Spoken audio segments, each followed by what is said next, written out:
Machine here, and you're watching Thorin's YouTube channel. 20-minute video for 2 minutes worth of content. Right, this is going to be another episode of Talk to Thorin, and my guest for this one is roeJ from Copenhagen Flames at the moment.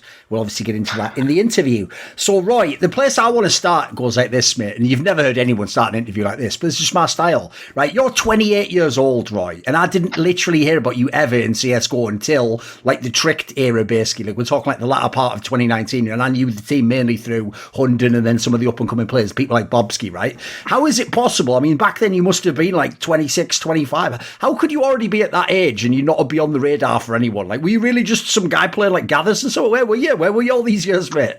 I mean, yeah. I mean, I can see your point. I mean, it's pretty unique, I think, for me.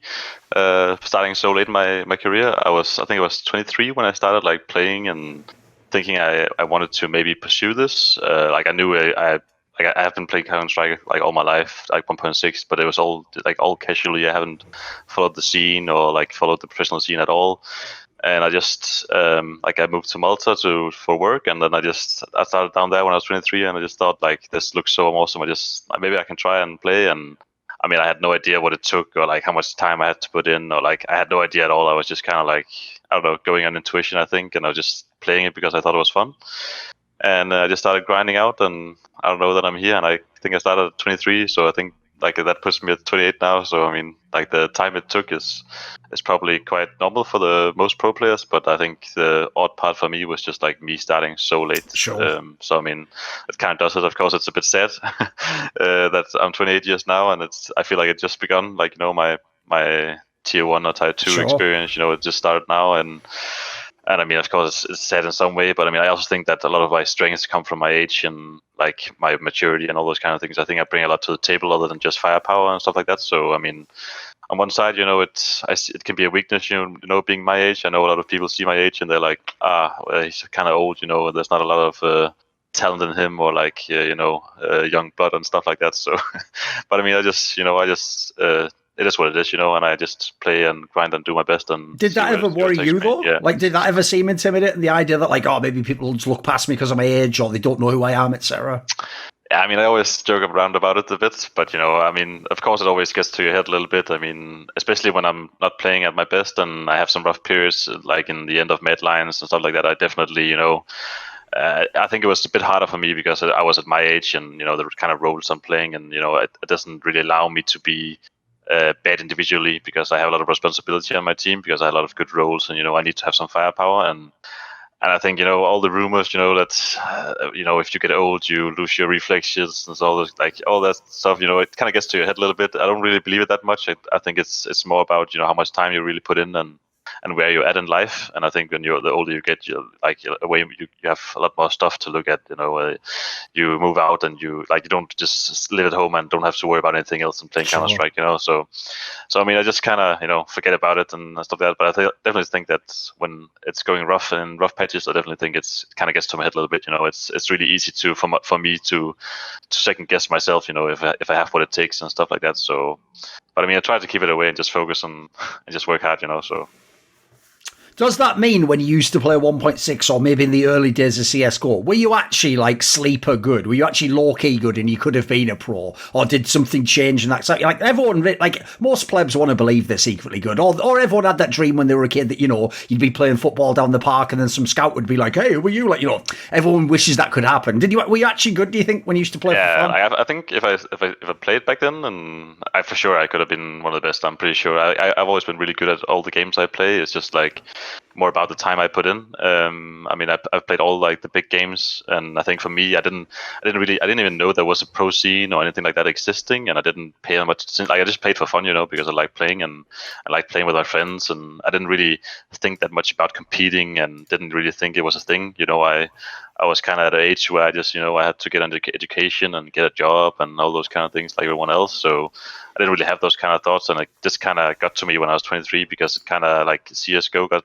a bit bigger, and I was watching streams and I was watching tournaments and stuff like that, and then slowly I knew, you know, I figured out that there was actually a scene and you could actually play professionally and all those kind of things. So I think it was just first like then I realized that it could actually, you know, be a way of living or like a way of work. And then I started, to pursue it. And I think if I had an idea of that before, I probably maybe I would have, like in some other world, I would have played when I was 18, like really consistently, because I was pretty good at 1.6 back then. Actually, it was just purely for fun and with friends. Like I was playing on Mirk and stuff like that, and playing 2-on-2s and on a pretty high level, I think. So, but I mean, it is what it is, Then I started 23, but I'm really enjoying that, and I'm really happy that I took that opportunity, even though I wasn't, at the correct age, if you would say. And I'm just really happy I like that I put the time in and I focused on it, because I mean, you have to, when you're at my age, you have to like make some sacrifices. I had to sacrifice, like, getting an education and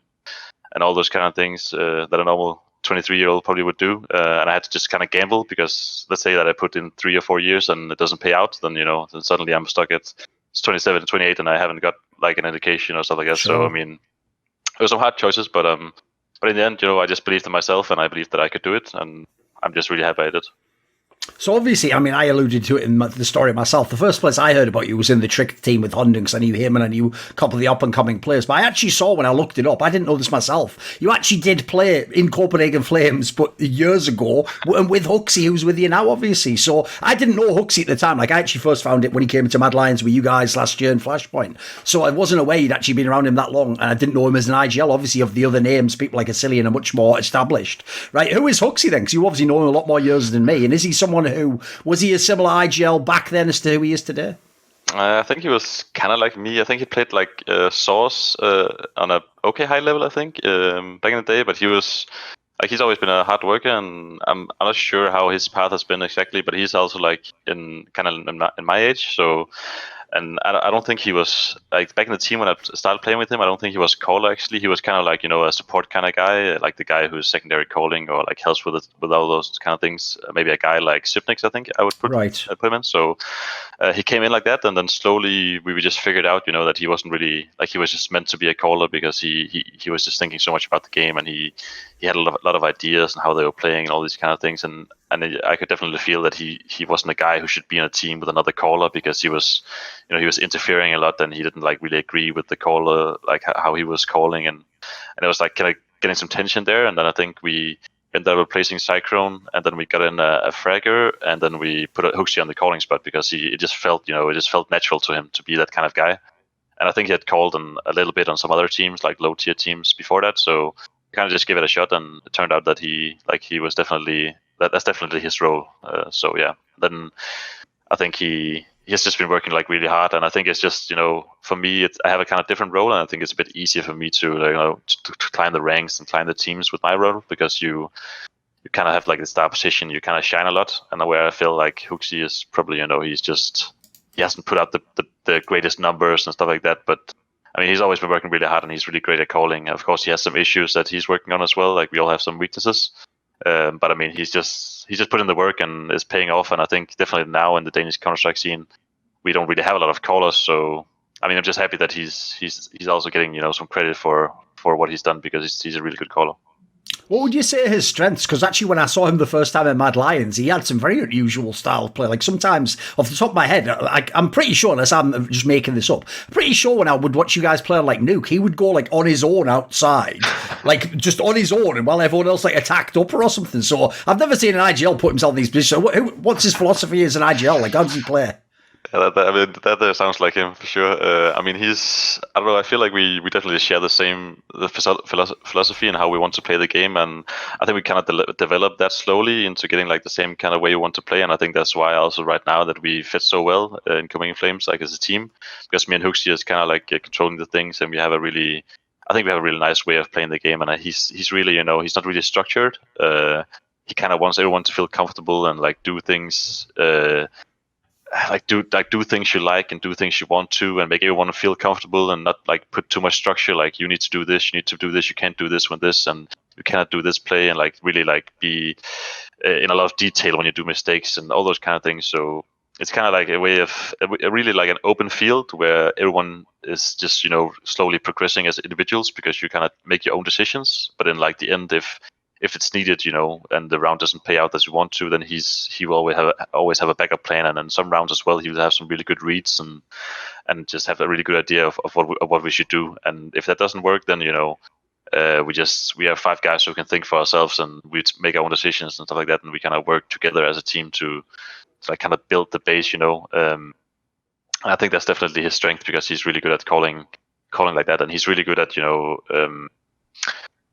to reading the opponents and like making up. I don't know. It's kind of hard to explain. Like let's say you play a game, and like in the middle of the game, he has a really good idea of how they're playing, and he has a really good idea of how to make a good call that they won't expect. Of course, sometimes you can make a good call of how they've played beforehand in the game, but they also know that as well, and they might change up things and stuff like that. So I think his ideas in general and his way of thinking is just really great. And then on top of that, he's just putting in so much work. I mean, sometimes too much maybe, but I mean, I think that's also a very good strength to have, because if you're working really hard, then it almost doesn't matter like how good you are, because eventually you will get there. I think so. I saw in this previous Copenhagen Flames, you also played with Farlig, and this is obviously before people knew who he was and he had his come up, and people saw what he did later in Godsent and FPX. What would you say about this player? I think Farlig he's really good. I think. I mean, back in the days when we played to him, there was no doubt in everyone's mind in the Danish scene that he was going to be an upcoming really great AWPer and play in the top scene of Danish CS. And I think he did so as well. I think it's a bit unfortunate that he kind of ended up on Fun Plus Phoenix, because I really like to see him in a Danish team, and I think he will. I don't know. I think he kind of. I don't know. It was kind of hard for him to show his potential in the Fun Plus Phoenix team, because I think they had a lot of star players, and they were playing very like individually based. And I think Farlig is kind of a guy who can step up himself, but he also is kind of like a support guy who wants to help the team. And if someone wants to help, like he's going to do it as well. So I think he's kind of maybe pushed a bit himself away just to help the team in that regard. I think like they had Sin and Madden and those kind of guys that are really aggressive players, and I think it was maybe a bit hard for Farlig to get some space at all. And then in the end, I think he leaned towards more rifling as well, because he didn't really feel like he was having impact as an AWPer, because everything was happening so fast, and he didn't really get time to get impact because he has such an aggressive team. But I mean, I think he's a really, really good player. He's a good communication. He works hard, and all those kind of things that you need to be a good player. And he's a really great person, like really good friend of mine as well. So I mean, definitely think that if he gets a chance in a good Danish team, that we will definitely see him in Tier 1 CS one day, for sure. Being as you're one of the few people I could ask this question, and you don't play with either currently, who is the better AWPer, Farlig or acoR? Who would you pick? I think like they both have their weakness and strength, and I think maybe right now I think Farlig is definitely better now, because acoR's form hasn't really been that great. But I think back in the days when I played with acoR, I definitely think that at the moment I thought that acoR was better, because he had more experience and he had played on a higher level, and he was kind of like a better player right then. But I've always had the feeling that Farlig would just, he would catch up someday, and he would get better, because I think I don't know, like his way of working and how he wants to, like how much work he wants to put in, and how much, like how he thinks about the game and how he works and all those kind of things. I think that would definitely make him a better AWPer in the end. And I think it's very sad to see acoR like perform this way right now, because I definitely feel that he has way more potential. And I'm not really sure like what does it, because I felt like back when I was playing with acoR, I feel like he could almost fit in any team and do really well, because he's really skilled mechanically and individually. And he's a guy who hasn't really like been playing that much all the time. Like he's not a guy who needs 100 hours or 120 hours per 2 weeks just to keep his level or something. He can just stay at 60 and just like hit insane shots and stuff like that. So I'm not exactly sure why he's not performing right now, but I mean, I definitely think in the end, or like in 1 year or two or something, like Farlig is going to be on top, I think.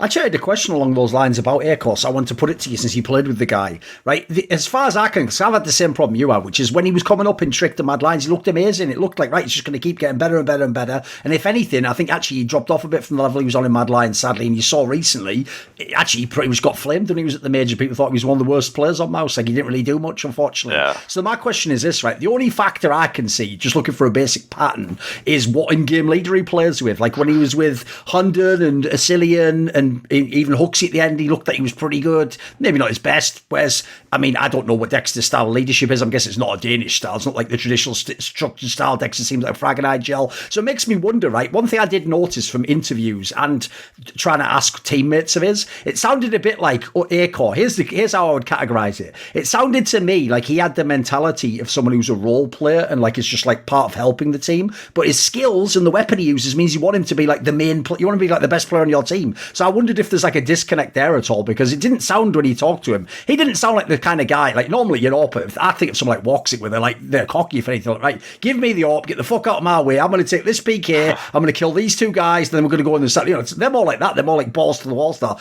What would you say to this angle? Because I wonder myself, it's kind of a tragedy this guy's falling apart like this. Like, he was looking very, very promising not that long ago. Yeah, I'm not really sure like what does it I've actually thought about it as well, because it just seems so strange, because he is just so good like individually. And I mean, back when we played with him, one of his weaknesses was as well that he didn't really, you know, if he was having a pretty quiet game and nothing was happening, that he was pretty bad at, you know, taking initiative and like let me do this and like let do this for me, guys, like, you know, take the star role in the team. And I think a lot of AWPers actually have this kind of weakness, because they just kind of lean back, and if nothing happens, and like if the round plays out the way they want, then maybe they can have some impact or whatever. But they're not really, you know, they're not really doing everything they can to make the impact come to them. You know, like let's say you go out from spawn in the T side, and you're just like, guys, you need to do this for me, do this. I want to do this. Let me do this. I want to peek short right now. I think I can, you know, own them. Like, kind of like making opportunities for yourself. And I think that's definitely one of his weaknesses as well, because he was like, especially on the T side back then, he was really struggling to find impact on the T sides, especially on overpass and stuff like that, where you really need to be an active AWPer to get some kind of impact, because else you just end up holding long the whole round, then your three teammates are dead, and then you just end up saving, you know. So I mean, I think maybe it's something to do with that, and I'm not sure how he feels talking English and stuff like that. But I remember like when I joined back in Tricked, I think he was kind of having a rough time back then as well. And then when I joined the team, I was playing a lot. I'm always playing with the AWPer on most CT sides, and I think acoR, he kind of liked the way I wanted to play and my kind of style and how he was fitting in with me. But then again, on the T side, he was struggling a lot. So I'm not really sure like what fits him the most. I think he needs some kind of structure and I mean, a guy who can maybe like try and get some work into him, like try and pull his strings or something like that, you know, really push him forward, you know, because he's kind of a quiet guy, and if nothing happens, then he's not a guy who's just gonna like step up and say, fuck this guy, so I'm gonna do this now, and step aside and let me do this and all these kind of things. So I think he needs to learn that, and then I think he would probably thrive in a team like mousesports, but I think he's really missing that, and maybe he's missing some. I'm not like really sure how it is to play with other guys, but I can imagine, you know, that on an international team where they're not really that good friends and all these kind of things, it's maybe a bit hard to have a player who can just, you know, like push you forward all the time because you're not doing anything. So maybe a mix of those things. Right, I realise at this point in time, Hunden's name is almost like fucking Voldemort. Like, we're not supposed to say it or ever mention that he existed or did anything. But he did do some good things when he wasn't cheating. So what I want to ask was, in this period when you were in the Trick team, which obviously became Mad Lions, it's just he was only in the team briefly that year before he became coach of Heroic and left the team at that point in time, right? When you came into this squad, because Hunden was the main name everyone knew, and he'd already had so many players come through his teams over the years, even going back to Source, a lot of people understandably, that was the narrative. It's like, wow, Hunden found this group of players. Some of them we'd seen, you know, we'd maybe seen like Bubzkji and Fragsters or something. We'd seen a couple of them around, but mainly it wasn't like a load of big names. This is what like the next big talents everyone saw. So people gave Hunden a lot of the credit for Tricked's rise, and, you know, the team finding like their roles and positions. People like acoR emerging from nowhere to become like potentially some of the best up. Right? Was too much of that story building? Is some of that true? How would you explain what was Hunden's impact on Tricked and Tricked becoming good? I think a lot of this is true, actually. I think Hunden is a really good call, actually. He was, at least back then, like, I easily remember, like, back when I started playing, I was just, you know, I was really amazed of how great he was mid-round, and kind of like the way he was thinking CS as well. He's kind of like HooXi in some sense. He's also, like, not that structured, and there's a lot of room to work with as a player individually to work with if you want to. Of course, there's always some structure within a team, and there are some things he wants to do and stuff like that, but he was, like, everything was very simple, and it felt just so easy to play, because because I remember playing Mirage T side, and I've never been on a team that was really good on the Mirage T side, and then we played an official, I think, just in the beginning, and I was just like, afterwards I was just so amazed of how easy it was. Like I barely didn't have to do anything, I didn't have to do any thinking, because it just felt so easy, like splitting a site. Like everyone knows that splitting A or B on Mirage can be very, very difficult. But back then when I played with him, it was just I actually talked to HooXi about this afterwards, because he was asking me like how we were doing so well back then, and I was just like, I kind of gave him this example as well, because everything just felt so easy, because he just made it simple, and he was really good at explaining things in the middle of the round where everything was hectic, and he was really good at actually micromanaging the small things. So I think just like together with a group of people who were just very good individually, then he was just making it fit really well, and I think his T size in general on all maps was just like a really, really strong suit for him, because he was just so good at mid-round calling, and everything was just really, really simple, and he could just work with nothing almost. So I definitely feel like he has a lot of like impact on the Danish players today, and I definitely think that he deserves a lot of credit for that. But of course, the problem was always, his individual level in the end, and I think that was also kind of one of the things that got to us in the end of Medline as well, because we were kind of getting close to the top 10, and we could just feel like the numbers he was putting up was just not good enough, and it was just kind of hard, like in some, it's kind of hard to like see on the server or like feel on the server, but when it continuously happening all the time, that you lose close maps, and he's just like pulling those numbers that he was. It just gets you thinking, right? And when you see the bots as well, it was just kind of a pretty big weakness in the end. But I mean, and it was just hard, because he was just coming up with so much else. But on the CC sides in general, it was just really rough, because you had a guy like people were starting to abusing him as well on the sides, and we had to like kind of work around that as well. So I mean, it was just it was kind of rough in the end, but I definitely think that's like all the credit that he's getting for his mind and stuff like that of thinking CS is. And I also think of like back when Heroic got him as a coach, like I don't think it's a coincidence that they were just doing really, really good. For sure. When he joined, because I think his mind for CS and the way he thinks CS is just really great overall, to be honest. And it's really sad how it ended up, to be honest, because I think he would have got a lot of work done in the Danish scene, even as a coach. Right, obviously, when he went off and was replaced and he went to become the heroic coach, you guys brought in a Cillian who'd been around the scene for many, many years, but at that time was sort of like a name that had been forgotten somewhat. He'd been pushed down another level, Right, when he came in, I remember actually a lot of people thinking, like, maybe this team won't actually be that good initially, because if they were a team really based around all those strengths you just described about Hunden, well, he's not in the team anymore. You got a brand new IGL having to come in and immediately bring whatever his approach is in the system. In fact, I even saw in Flashpoint 1, it did look like immediately the map pool shrunk way down, whereas in Madline/Trick, Hunden actually had a pretty wide map pool. You had a pretty good sense in that. How did you guys adapt so well? Because if people don't remember, you basically hit the ground in almost, aside from the very first match, basically, this crazy first match, aside from that, Flashpoint 1 went amazing. You guys were like far and away the best team. Yeah, I mean, we were working so hard back then. We were just like boot camping almost, for 1.5 months, and we had Louis on the team as well as a coach, and he's a really hard worker as well. And I think Cillian as well is just a really hard worker as well. So I mean, everything, we were just like putting in so much work and trying to make it fit. Of course, it was a bit difficult because Cillian is not the kind of same player as Hunden is. He's a way more structured kind of guy. But I think when he kind of joined the team, he was he was a bit humble, and he wanted to like learn, like he didn't want to just like take over control and like now we do it like this, now we do it like that.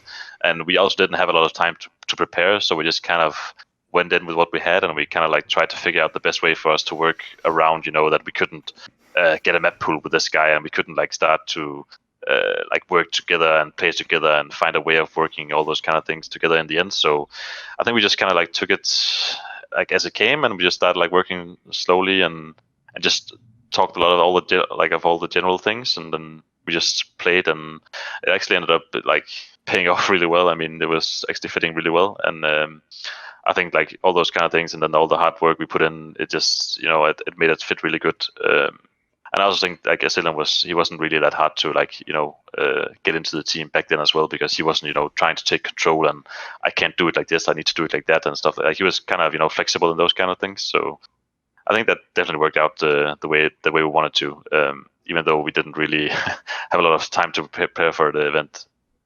As much as it's easy for people to make Flashpoint 1, especially a meme, because it had like no top 10 teams, for example, obviously now when you look back, it had loads of prize money, but it's not like that crazy a line in terms of the field of teams there. Even so, if you're playing in the final of a tournament and you know if you win, you get $500,000 and you know that you're playing against like Fallen, Fur, like, dude, when you started Counter-Strike, these guys were the fucking gods. They were winning the majors back there. It must have been a surreal match to play that Flashpoint 1 final, right?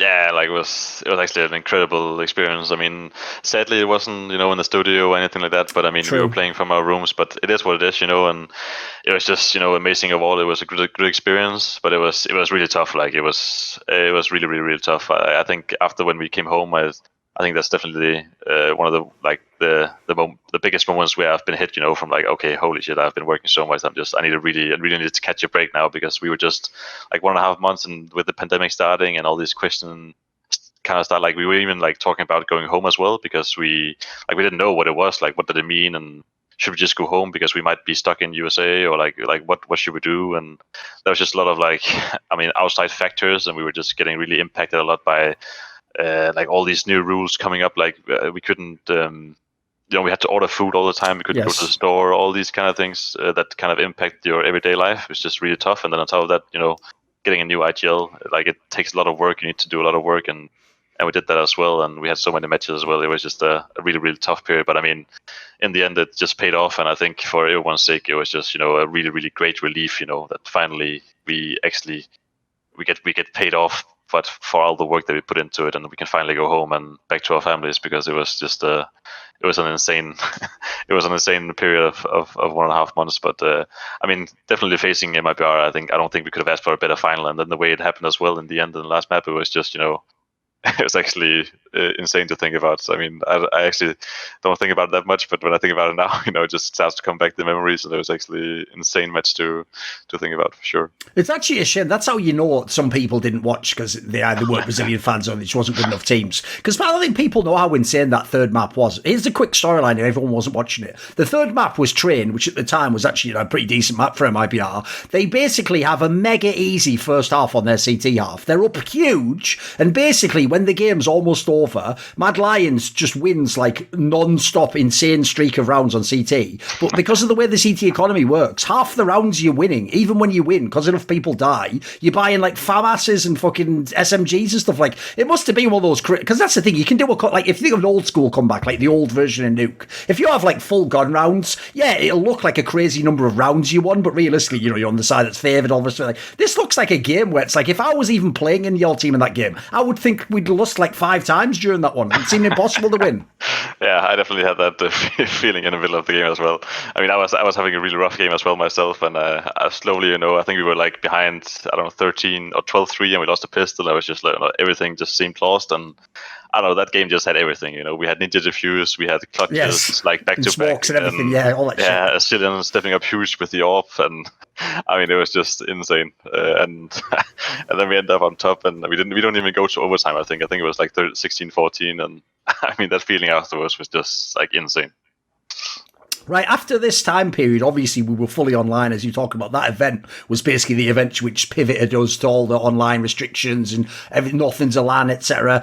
How would you describe the online period for Mad Lions? Because it seems like the problem is you guys never like broke through the next level. People were waiting for you to become like an actual top 10 team and be in all the other big ESL tournaments and stuff, and something got stuck. What happened? Obviously, eventually the lineup changed, but what happened with this first run, do you think? I think like we had a really good opportunity at IM Katowice, where it was just really, really good teams, and it was the first big LAN for I think almost every one of us. And I think like I had a problem with my wrist back then, and I couldn't really play as much as I wanted to, and that really hurt me a lot. And I think if like I'm in a like my role in the team is just really crucial. I have a lot of responsibility, and if I'm not stepping up individually at all, then I feel like it can easily impact the team in a really negative way. And then on top of that, we didn't really have HUNDEN and fragging as well. So like HUNDEN and fragging kind of meant that we always had someone, like everyone, like one of us had always had to have like a bang of a game, or like 2 or 3 of us had to, like we couldn't, there wasn't room for 2 guys to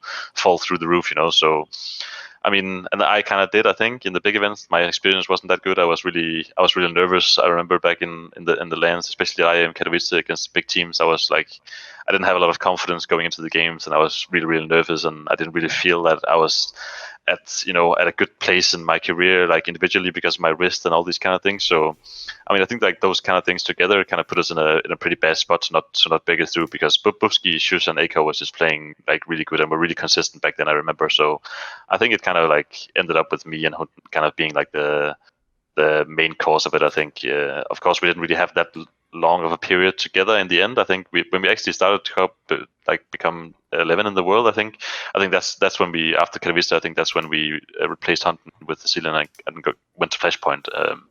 So I mean, and then after Flashpoint, it kind of went, we had a lot of problems internally with the team and stuff like that that comes with the team for a long period of time. So, I mean, I think when we kind of had a chance back with HUNDEN, I think that was definitely me and him that was maybe the main problem. One thing I want to ask about was the way the team changed the roster. Like, initially, people could just think it's a normal player one. Like, maybe players thought HUNDEN should be replaced, for example. Maybe the players wanted Cillian. Those ones would make sense, right? But the moves that went on later, I know from behind the scenes what's going on. But even as an outsider, it looks obvious that it's just the org making these decisions, because realistically, you're not making the changes for, like, performance. Like, Bubzkji was arguably the best player. Then acoR's one of the best players. And obviously, Shush, people know what he does now. Like, these are moves where the org is just choosing, right, I'm going to allow these players to be sold off to these players. So if you're a player in a team, like that must fuck with your morale a little bit, right? The best players are sort of being shipped out, and the people who come in, look, some of them were good, like, but they were obviously having to come up to join your team. You're not getting big names in the Mad Lions, right? Yeah, I mean, it's really rough. Like when people start like going out and in, and you kind of look at your options and you don't really like any of them, and you kind of just take a chance and stuff like that. That is definitely really rough. Especially because like it takes a lot of time to kind of like, especially if you get an AWPer or an IGL or something like that, it takes a lot of time to like implement them in the team and make them feel comfortable and start to perform well. But I mean, I feel like in the last like 1 year, 1.5 year in the Danish scene, it's a bit rough right now, like with the amount of talent that's coming up, and it's not like you have a lot of options if you lose a guy, especially if you lose an important guy like an IGL or an AWPer for that sake. It's just, you have to take a gamble right now, and it is what it is, and especially when acoR went to mouse sports and we couldn't get Farlig, and we had to try TMB, we had to take a chance with a guy who wasn't even a main AWP, and he had no experience, not a main AWP. We just knew he had a lot of he had a good work ethic, he had a lot of potential, and that's it, and it doesn't really, you don't really take that guy into the team and then feel like, okay, now we're just going to pop off from the get-go. This is just going to be so good from the beginning. You can just feel that there needs to be so much work put in to make this happen, or to make this, to get the potential through to this kid. So, I mean, there's just a lot of those things that is kind of rough for a team, and especially when the organization does some things on its own and like have some influential from that side as well, and all this mixed together, it just makes it really hard to perform as a team, to be honest. And I think that's what happened at the end, and slowly it just kind of like tear us apart a little bit.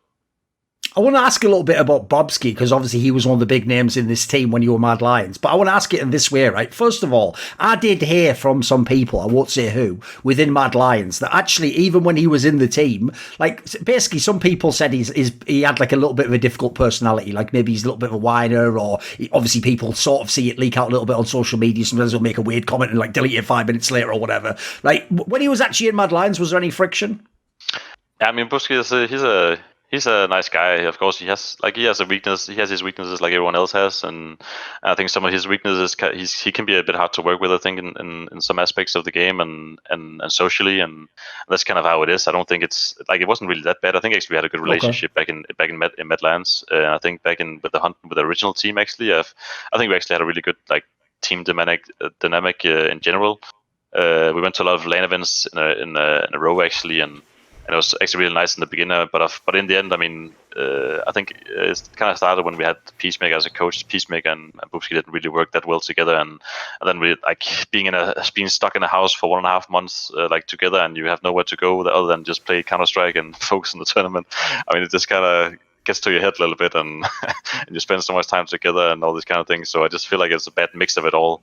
And then I think in the end, towards like Bubzkji leaving Mad Lions, I think it was back at the time where I think Astralis made some interest in him, and we kind of got the feeling that like he wanted to go there. And I'm not exactly sure how it went down, but I think like the organization didn't really want to sell him or something like that, and they kind of like made like they didn't really want to make it happen that he could go to Astralis even though he wanted to or something like that. And I think he was kind of unhappy with that, and I definitely think that the guys in the team could feel that he wanted to be somewhere else, and that he didn't really believe in our team. And I think it was like kind of a mix of those things that kind of made us not want to play with him, and him kind of wanting to move on in some way. But I mean, I think like I'm talking to him sometimes, and I think he learned a lot in Astralis of how to work in a team environment and what it requires and all these kind of things, because I think that's kind of what he needs to learn a lot and where he can improve a lot. But I think he learned a lot of things being in Astralis for sure. Obviously, people know he's in this bizarre scenario where he's benched. And I thought the best example to contrast how utterly insane the situation he's in is that when we came to this last major, he wasn't at the major, even though Astralis was, because he wasn't listed as a player, even though, by the way, he did qualify for the tournament. But you were there, fucking Shush is there, Bubzkji's there, like everyone who was in his fucking old team's there, basically. Like, the joke is everyone except him's there, basically. What do you think, as an outsider, what do you think about whatever his situation is in Astralis? Like, you can decide what to say about it. What do you think about this thing where they sort of used him initially as a real six-man? He was like played Nuke, if everyone remembers. Then obviously when they had like real people had to sit out like Zipnix and stuff, he was playing for real in the team. Then he was in the team again for real when Device went out, but now he's like, it looks like he's sort of permanently benched now. What are your thoughts on this as someone who was his teammate as an outsider? I mean, I just feel like it's like just terrible. I mean, terrible for him, like terrible for the team. I feel like in general the whole like experience for everyone around that situation, I just feel like it's just been really, really terrible. And I cannot imagine being in his shoes. I think it must be so, like, it must feel so bad, especially like qualifying for like finally getting to play, qualifying for the major, and then you're not going anyway, and you see all your friends. I mean, and all your like ex teammates going there and have a lot of success, and I mean, I can't even imagine how he feels. I mean, he must feel so bad because I mean, I know him personally that he just like he really wants to play the game and he wants to compete and that's what he likes to do. And when you can't do that and you just have to sit and not do anything, I mean, I think I don't think he deserves that at all, to be honest. Especially with the talent that he has, I think he has a really good like idea of how to play the game, and he's a really, really good player with a lot of potential. And I think it kind of, I mean, I think he learned a lot of stuff in Astralis. I think he can take some stuff away, but in the end, I think it just hurt him a lot in general. I mean, not really. I don't know. It just felt like he wasn't really a good fit. It kind of felt like they were trying to use him for something that he wasn't. And I mean, I just personally don't think that he's a guy who should have been used for what he was in Astralis. I think he should just be like a star player who kind of just does his thing as kind of a joker and a guy who can like do a lot of things differently and a really pain in the ass to play against. I think a lot of guys saw him like that when we faced teams, at least, because he was just he was playing a lot of feeling. And he was just, feeling out the game and doing what he wants. And of course, sometimes it doesn't pay off, but most of the times it actually did. And I think it's just really powerful for a team to have a guy like that. And it's just a shame that he couldn't really get to do that in Astralis. And yeah. One of the players from the Flashpoint 2 win that I thought really actually used that tournament to make himself known was Shush, because before that he was actually, like his name, actually one of the quietest members of the team. And actually, I think, first of all, he got a little bit of hype then, and obviously in Heroic, like sky's the limit. They've been all these finals, winning tournaments, whatever, the major relevant. How would you describe this player? Because he's someone where I don't think actually I heard any hype about this player when he was even in that period of time, but it seems like he's got his own strengths. Like some of the things he does in the game, he's very good at. How would you describe him as a player or teammate or whatever? I mean, Shush is a really, really good player, actually. He's a really great guy to have on a team. He's really positive. He doesn't like cause a lot of tension or issues. He can I feel like he's the kind of guy who can work with almost anyone. He works really good in a team environment and all those kind of things. He knows, he's very professional. He knows what he needs to do, and he does the work. He puts in the hours that he needs to, and some more. And he's just like a really, really great player to have on the team, because he's kind of that anchor player, that kind of takes the spots that is really difficult to play. And he's a guy who can stand almost anywhere and in a terrible situation and can always get two guys with him in the grave and stuff like that. And he's really, really insane individually. I think that's one of his key strengths. It's just his individual level is just so good that that's also why he can just almost how how bad it looks like. He somehow just pulls 2 kills out of the hat, and it just makes the round easier to retake or stuff like that. So he's just a guy who is just really, really good at what he does, and he is that kind of anchor player and a guy who you can rely on. Really consistent guy, good at clutching, really consistent individual level, and just a great guy overall. I definitely think he deserves to be where he is right now in Heroic, and I feel like he's been doing really great there as well. What did you think happened at Flashpoint 2? Because basically, if I rewound the time, right, into the match that you were playing in the playoffs there, where you were against Virtus Pro, the team that obviously went on to win the tournament, there's a moment in that match where you're going to win that match, you're going to be the ones in the next round, and then who knows what happens, right? But, and spoiler, that was where Refresh actually did definitely fuck up. He had it's funny that he's now known for these like amazing clutches, because that was like a game-losing play that he had, the way he just pushed like Ali for no reason on train or whatever. But remember, you almost won this game, but then after that, it was one of those examples where you don't come back, so you just go straight out of the tournament almost, So what happened at Flashpoint 2? This feels like a missed opportunity. Yeah, for sure. I think we had a lot of potential actually going into that tournament. I feel like we had a really great team. Actually, I think we had a lot of potential, and we just needed to get some work done. And I think like Refresh, and I think we got Refresh and HooXi in the team then. And I think they fit really well, and I think like the whole team chemistry in general was just really good.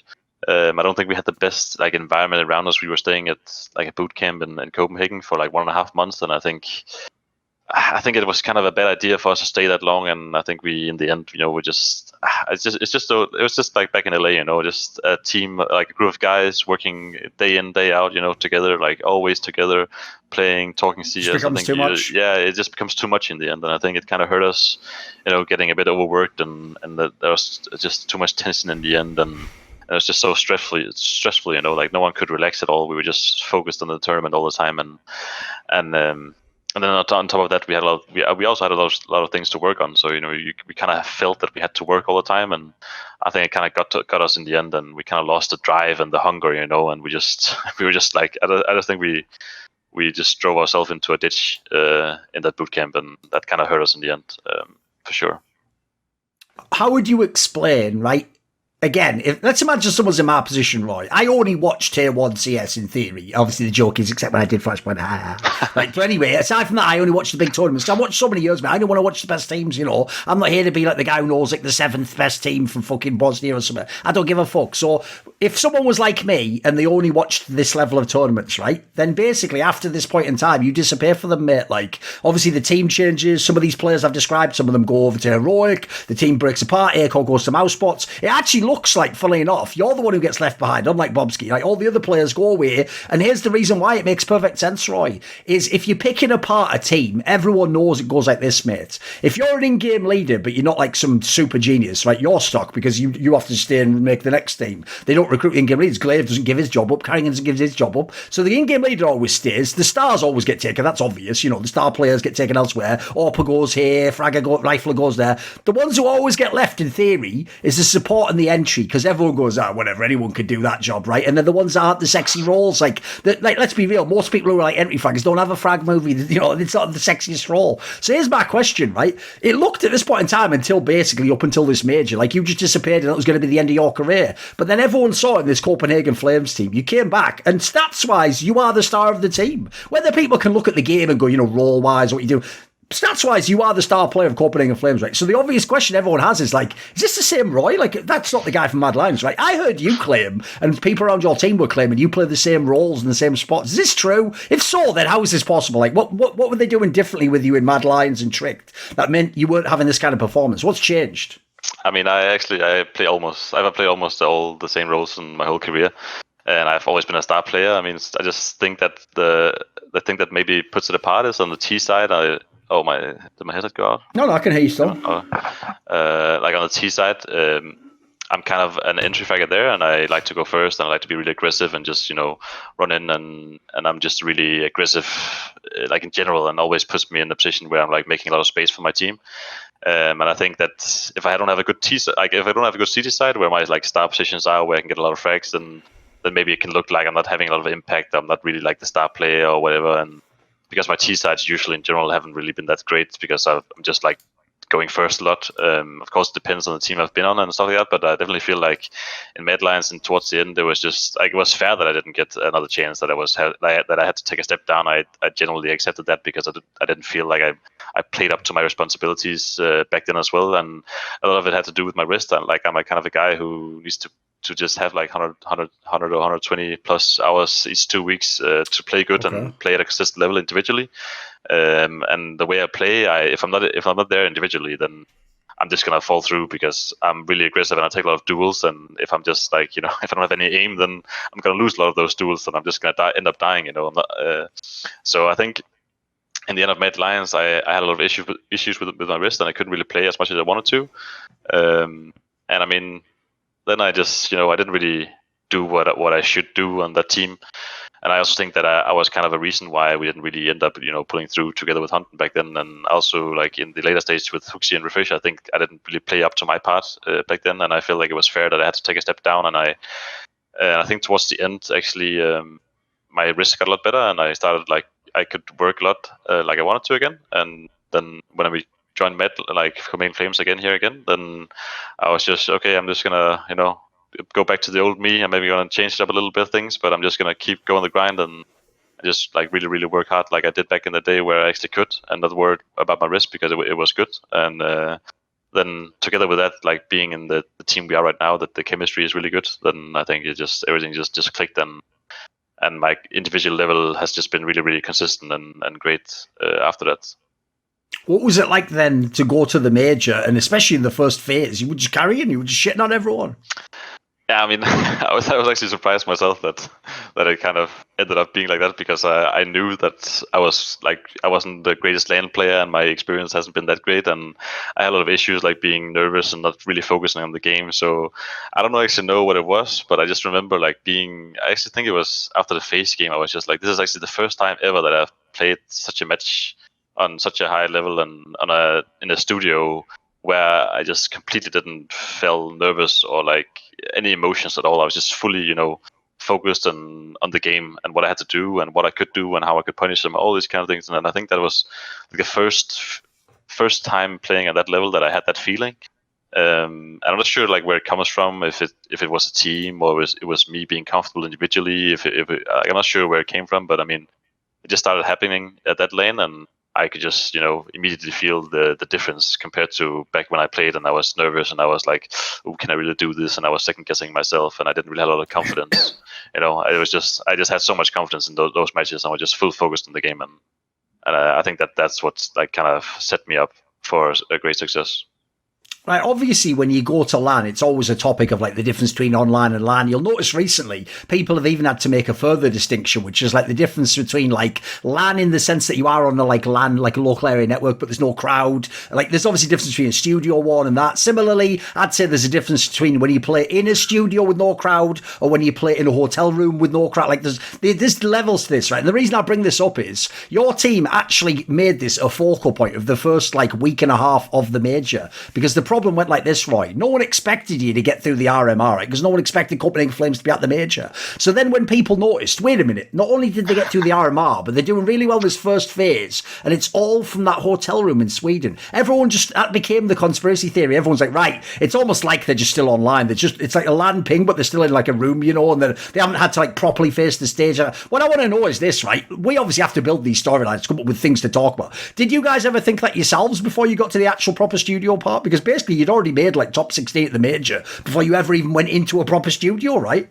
Yeah, I mean, we definitely had those thoughts as well, and we also kind of made jokes like we were undefeated in the hotel rooms and stuff like that. So I mean, we definitely looked at it and saw like maybe it was a thing that we were struggling when we got in the studio, but I mean, we didn't really put that much thought into it. We were just like kind of making jokes a little bit, but I think that I could definitely feel the first time we went into the studio. I think it was IM Fall when we played the last stage there when we actually qualified for the major. I think definitely we could feel a difference, especially from the young guys. I think I especially remember like hearing some of the other guys like mentioning that they were feeling like way more nervous and like just the, I don't know what it is exactly. Maybe it's the room temperature, or like just the whole stage in general. It just kind of makes you feel like a little bit uncomfortable because the air in there is a bit different, and it just doesn't feel the same way as if you sit in a hotel room, right? I mean, it's just different, and it makes you get different emotions and stuff like that. So I definitely feel like there's a big difference to the two things. But I mean, of course, we got maybe affected by it a little bit, but I don't think that, I was actually surprised how well we were doing in the studio as well, and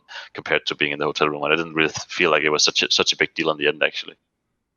Right, obviously people know that the major began so well for Copenhagen Flames, but most people, like you'd expect, well, everyone's kind of a hater there. Just if you're an up and coming team, they're always like, just wait for them to fall off. They'll lose next. It'll go back to how it was before. Right, most people thought that, but I have to say, I actually think the final match you had at this major kind of proved that your team did actually do like a massive level up, because this game you had against NIP, remember, technically the number 2 ranked team in the world at the time on HLTV because they won the RMR. This game, like on paper, I don't normally use like someone should have won a game because it's so subjective, but it's in the sense of like, if I played this match out the same exact way, like I think your team probably does win that match. Like the comeback you had in this game was epic. Even the sort of flow of the rounds, the amount of like crazy like 2v2 type rounds that were going your team's way, it almost looked like you were just destined to win this game, and it was actually going to be like NIP would be the ones all crying and just miss out, etc. What would you describe about this match, and like what was actually the atmosphere, unfortunately, when you didn't make the major? Yeah, I mean, we definitely had the same feeling that, we played a really good game, and we felt like it was for our taking, especially because we lost so many NTUs on the T side, and Ancient for us has always been really CT sided, and I think like just getting 6 rounds we were like kind of happy with on the T side actually, but we could have gotten so much more. We lost I think 2 NTUs that could have kind of just shifted the economy like the full different way, and I think if we just didn't make those mistakes and LNC didn't have that deagle that he had back in that game, I mean, I think it would have been so different, because like us getting just a few more rounds to work with on the CT side, it would have been a huge difference, because our CT side in general back then on Ancient was just really, really good. And I think we kind of got like money fucked a little bit on the CT side in the beginning, and we didn't really have the rounds to work with because of the mistakes we did on the C side, and it kind of shifted into us having to make a comeback, and then in the end, it was just so close. I mean, it could have been both ways in the end, but I definitely think that if the T side for us in the beginning had looked different, I think the game would have been a completely different story, for sure. So I mean, it was kind of like we felt good, of course. I mean, it was really, really sad, being so close, but it also make you feel good in the end, of course, because you were happy. Like we could look each other in the eyes afterwards, and we were like, we fucking gave our everything. Like we did everything we could to win this game, and it just wasn't today. Like we are not the most experienced team and stuff like that. So I mean, it's fair to say that these things can be expected in a game like this with this kind of team, and with so much on the line, that mistakes like this happen. So I mean, it is what it is. I mean, I think in the end, after it all happened, we were just happy that we actually put up a really great fight, and we had a feeling that we actually deserved to win this game, even though they were not the number 2 team in the world. Right, there's obviously going to be people where, due to some of the online results since, which haven't been that great, they're going to think, oh, it was just a fluke, or it was the one-off, or whatever. What would you say about where the team is at the moment? Like, what's the headspace of what you do after this major? Was the plan always that we all try and stick together? Do we stay as a team? Where is the team at the moment? Yeah, I think after the major, we kind of always kind of shared a lot with each other. We played with a lot of open cards because we are, I don't know, we have a really good relationship within the team, and we're really good friends and all these kind of things, and we all enjoy playing here. So I mean, we just all wanted to stay together and try and find an organization that could kind of fit the way that we wanted to, because I mean, it's not a secret that Copenhagen Flames doesn't really have the money or the size to have a team in top 10 or top 20 in Counter-Strike at the moment. So we were just looking at opportunities to kind of leave together with Peter. Because we all want to stick together, and we all enjoyed playing together, and we were having so much success. So of course, why not see where it goes, and that's kind of what we did, and that's also kind of like the way we're thinking right now, because the way the Danish scene is right now as well, there's no really room for anything. Like it's not like you have a lot of it's not like, let's say that we don't want to stay together, that me or someone else on the team has a lot of opportunities to go elsewhere in the Danish scene, because there's a roeJ and Astralis, and they're kind of like close teams right now. Like roeJ is doing pretty good, and they are showing a lot of promises, and it doesn't look like they're sitting up for any changes or whatsoever in the near future. And the same with Astralis, they just changed up 2 players, and stuff like that. So I mean, there's not really a lot of options if you wanted to go elsewhere, unless you want to go international. And I don't think anyone in the team right now looks to go international. I mean, we haven't really gotten any offers that makes us want to, at least. So. Oh, I forgot to ask, actually, what was the impact Peter had as a coach? Because actually, that was another thing that, like, it kind of it went a bit under the radar's news, but he basically got announced as the coach like right before the major, right?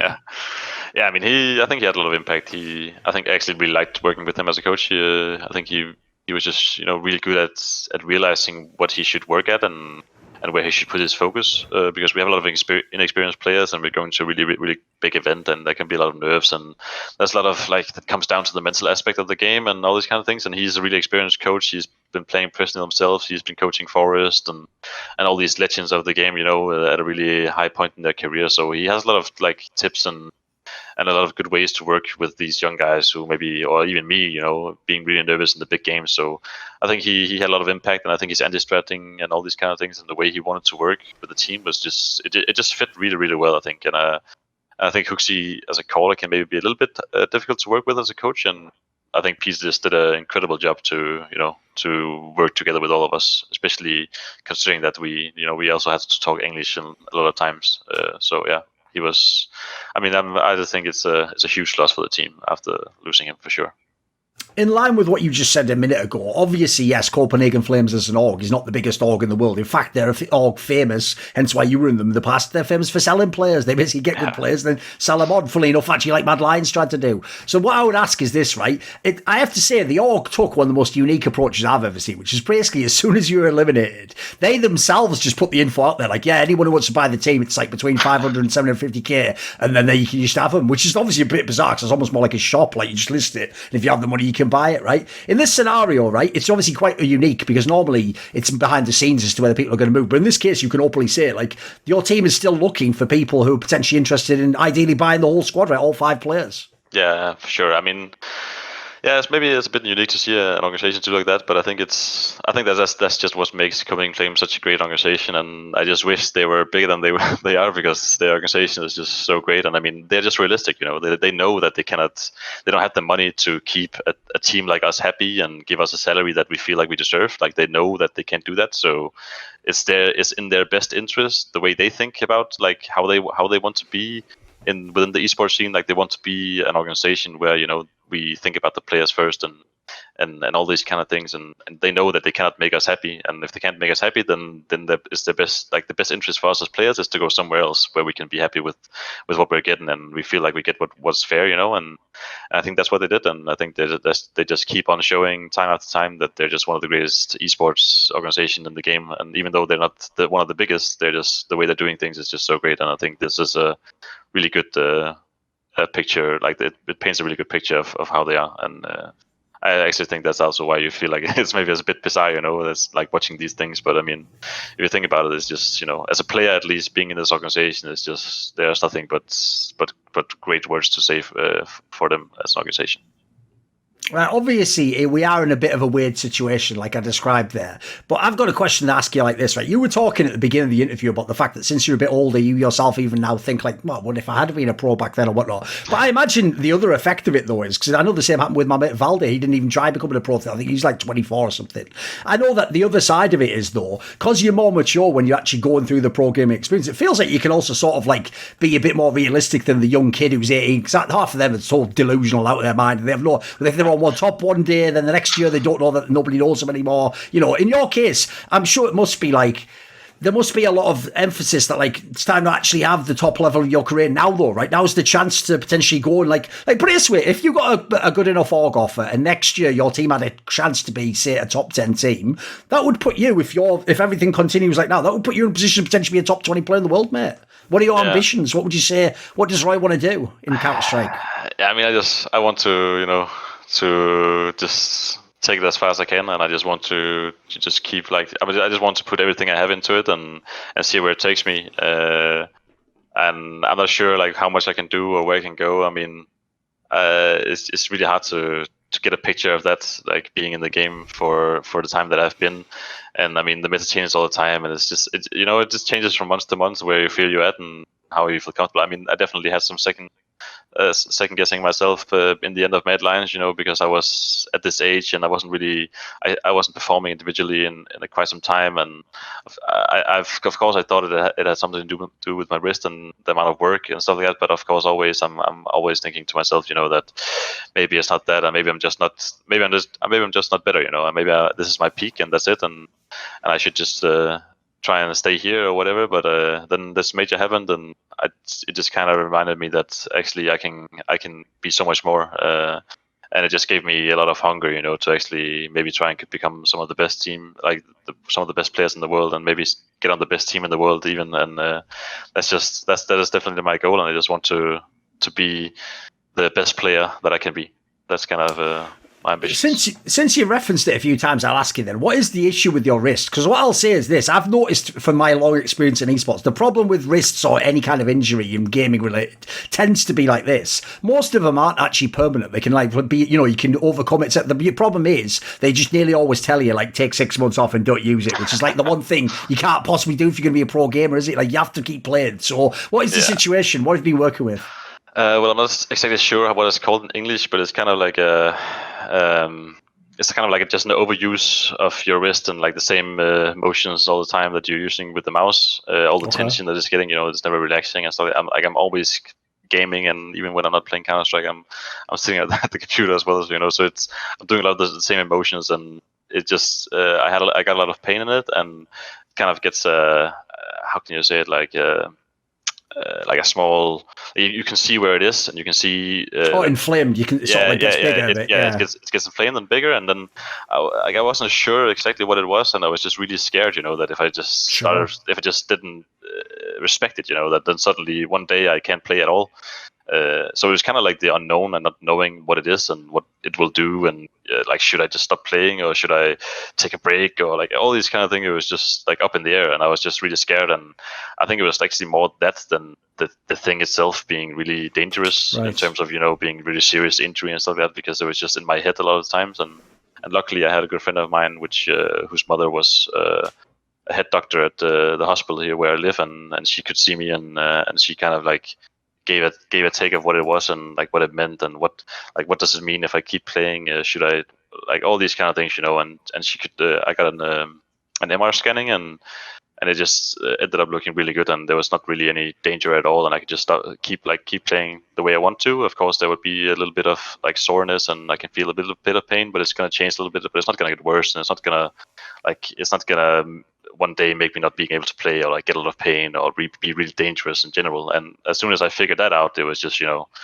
then I could just finally relax in my head. I could finally actually play a full day of CS, and after the day I could just be happy and not think about, oh shit, did I maybe play too much, or maybe, and then then I start feeling my wrist, it actually feels kind of bad, oh shit, maybe I did play too much and should I take a break tomorrow, and like all these kind of thoughts that were just going through my head with this period where I didn't really know what it was. It was just really, really, really bad for me, to be honest, because I couldn't play and relax. I couldn't be happy with putting in the work, because I always had these second thoughts like, oh, maybe I did too much, and I think it hurt me so much. So right after, when I figured out that it was just good and it wasn't dangerous, and I just went back to my old schedule, just full grind on, and then after that I haven't looked back, and my wrist has been looking the same, and it's just been really good, and I haven't had a lot of pain at all, so it just feels really good, and I'm just really happy that I'm starting performing now when I can put in the hours as well. So yeah.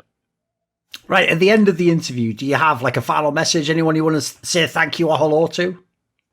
I just want to say big thanks to all the supporters and Flames, and for me personally, I think the amount of support that we received lately, especially at the major and all these big events, it's just been absolutely immense experience, and I'm so happy for all the support, and thankful for all of you guys watching and supporting the team, and I hope you will follow our journey and my journey in 2022, and I hope that I will live up to everyone's expectations and my own. Tusen tack. Tusen tack. This video was kindly supported by Iskander, Lager15, Matt Pugnatio Rajcula, Travis Goff, Zack Schmidt, AWPers, Animosity, Butt Pounder 420, Chronic Alcoholism, Hades, Jdubs, Jensen Goh, Joseph Ginsburg, Kovacevicd, Tobias Bernasconi, Zoomba, Zyrathenia, and of course, a special thanks goes out to Jerky's Minion and DZL. Do you want to suggest a topic or a guest for my content? You want to ask me a question? Maybe you want to know who the guests are for my upcoming content, or you'd like to take part in one of those long donated discussions. Well, put your money where your mouth is at the Patreon link in the description box below and join the Scrilluminati today.